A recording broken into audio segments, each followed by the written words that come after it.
Nadine Dorries says today in the Times that being a politician comes with a lot of concerns. She's quite right. She says that the Conservative Party has a campaign called Asked Her to Stand. And then she goes on, I would ask no woman to stand in politics because of the negative stuff that comes with being a female politician in today's social media. In today's social media, internet-enabled world. I didn't read it fully, sorry. I don't look at online comments anymore. I may read the first couple on a thread and usually block the first two. Well, it's interesting to know that. I don't think that the problem is getting a woman to stand in politics. I would encourage any woman to stand in politics. Politics needs more diversity. In fact, I would encourage anyone of any particular belief to stand for a place in politics. I would also make sure that they have the sort of support that they need. They would have my support, definitely. And the same thing for people who want to go on television or want to take a public role in the media. As long as they have support, they have my encouragement.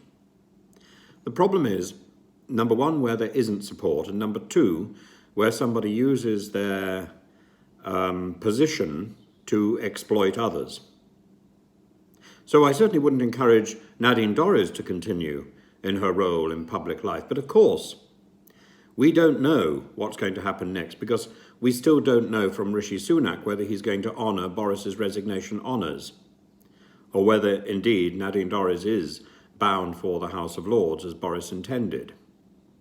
We only know that she doesn't want to stand in the House of Commons after the next election. And meanwhile, while taking the Westminster's payment, she's also got second jobs fronting a television programme for Talk TV and, actually managing to read the autocue, which I must say is a major achievement. I don't think it's how a politician should be behaving. I don't think she should equally be gadding around doing so many media interviews about herself, not about her party or the policies that her party is putting forward. She is doing everything to undermine her leader. That's not her job.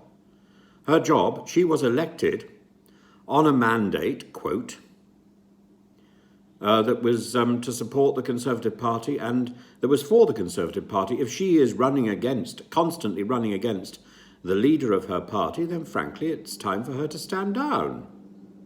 I think there's room for mavericks to take a stand, but not if they're not going to be seen in the House of Commons, not if they're going to be doing other jobs and simply feathering their own nest, putting cash in the attic, putting hay in the loft.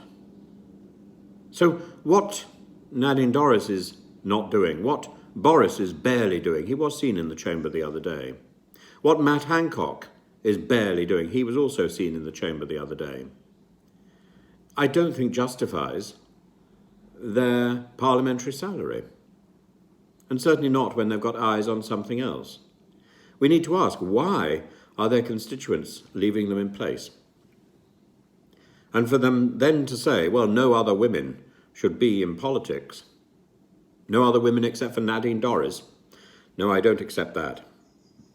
I don't accept that. We need a range of people to represent the range of people who we are. We need diversity in politics to represent diversity.